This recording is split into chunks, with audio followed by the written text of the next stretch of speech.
नमस्कार प्रिय दर्शकों, मैं हूं एस्ट्रोलॉजर डॉक्टर रवि गुप्ता। स्वागत करता हूं मेरे चैनल पे। प्रिय दर्शकों, ऐसे तो ज्योतिष शास्त्र में बहुत सारे योग हैं जिसका प्रभाव मनुष्य के ऊपर भिन्न भिन्न पड़ता है। कुछ शुभ योग भी होते हैं, कुछ अशुभ योग भी होते हैं। उसी प्रकार से आज मैं आपके लिए बहुत ही एक महत्वपूर्ण योग लेकर के आया हूं, जिस योग का नाम है पिचास योग। जी हाँ दर्शकों, मैं आपको यह लग्न कुंडली के माध्यम से आपको बताऊंगा कि पिचास योग जन्म पत्रिका में किस प्रकार से निर्मित होता है, मनुष्य के ऊपर इसका क्या प्रभाव पड़ता है और इसका क्या उपाय कर लेना आपके लिए लाभकारी और उन्नतिकारी होता है। प्रिय दर्शकों, सबसे पहले मैं आपको यह बात बताना चाहता हूं कि पिचास योग एक अशुभ योग है। यह योग जब किसी व्यक्ति के जन्म पत्रिका में निर्मित होता है तो व्यक्ति का स्वभाव जो है वह भ्रम और अस्थिरता से भर जाता है। उसकी इच्छा शक्ति जो होती है वह धीरे धीरे कम होने लगती है और व्यक्ति जो है मानसिक स्थिति से अस्वस्थ हो जाता है।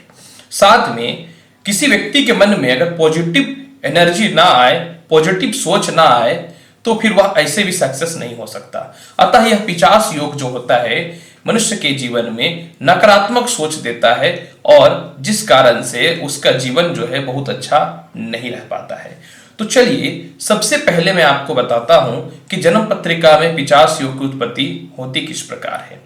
अगर किसी व्यक्ति के जन्म पत्रिका में राहु और केतु में से कोई भी एक ग्रह सप्तम हाउस पे अगर विराजमान होता है तो यह पिचास योग की श्रेणी में आते हैं। अतः इस योग के कारण व्यक्ति के जीवन में उसको जो है कर्म क्षेत्र में बाधाएं और इसके अलावा जो है भूत प्रेत से रिलेटेड बाधाएं या फिर उसके कर्म क्षेत्र में नजर तुरंत लग जाया करता है। दूसरा जो होता है राहु और चंद्रमा। राहु और चंद्रमा लग्न में विराजमान हो, पहले समझ लीजिएगा, राहु और चंद्रमा लग्न में विराजमान हो और शनि और मंगल अगर 5वें हाउस में विराजमान हो जाता है तो भी यह योग की उत्पत्ति होती है।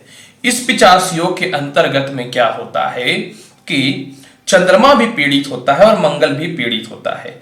व्यक्ति को जीवन में संतान से लेकर के मानसिक अस्थिरता और व्यक्ति अपने जीवन में कभी भी सफल नहीं हो पाता और भ्रम का शिकार हो जाता है।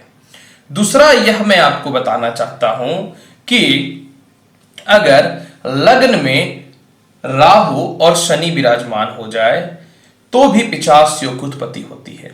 यह योग भी मनुष्य को जो मैंने आपको बातें बताई है उसके अनुसार नुकसान देता है। अब मैं बताता हूं कि और किस कंडीशन में पिचास योग की उत्पत्ति होती है। अगर छठे हाउस में चंद्रमा विराजमान हो जाता है और सप्तम हाउस में शनि या राहु या केतु विराजमान हो जाता है तो भी पिचास योग की उत्पत्ति हो जाती है, जो व्यक्ति के जीवन में अस्थिरता, कर्जदार और दाम्पत्य जीवन को बर्बाद कर देता है। इसके अलावा मैं बताना चाहता हूं किसी भी व्यक्ति के जन्म पत्रिका में द्वितीय हाउस में राहु और शनि साथ में विराजमान हो जाए और बुध के साथ जो है कोई भी नकारात्मक ग्रह जैसे कि सूर्य की दृष्टि अगर पड़ जाती है तो भी पिचास योग की उत्पत्ति होती है, जो यह शुभ नहीं होता है। प्रिय दर्शकों, आप लोगों ने देखा होगा कि कई बार समझ में नहीं आता कुंडलियों में किस प्रकार की समस्याएं होती हैं, तो मैं प्रयास करता हूं वह अशुभ योगों का बताने का, ताकि आप समझ पाए कि जीवन में परेशानी क्यों उत्पन्न होता है। अब मैं आपको बताता हूं कि अगर जन्म पत्रिका में पिचास योग की उत्पत्ति होती है तो आपको किस प्रकार का उपाय करना चाहिए। सबसे पहला, अगर आपकी जन्म पत्रिका में पिचास योग की उत्पत्ति हो रही है तो आपको अपने जीवन में हमेशा रुद्राक्ष के माला से महामृत्युंजय मंत्र का जाप हमेशा करते रहना चाहिए। हमेशा जो है एक रुद्राक्ष की माला और 9 मुखी रुद्राक्ष हमेशा अपने गले में धारण करके रखनी चाहिए। बुधवार के दिन काली मंदिर में जाकर के लाल पुष्प जो है आपको हमेशा अर्पित करनी चाहिए। इससे क्या होता है कि धर्म क्षेत्र और कर्म क्षेत्र में जो नजर लग जाता है पिचास योग के कारण, वह समाप्त होता है। इसके अलावा जो है घर में जो है कपूर के साथ गुग्गुल हमेशा दिखाना चाहिए और अपने कर्म क्षेत्र पे भी हमेशा दिखाना चाहिए।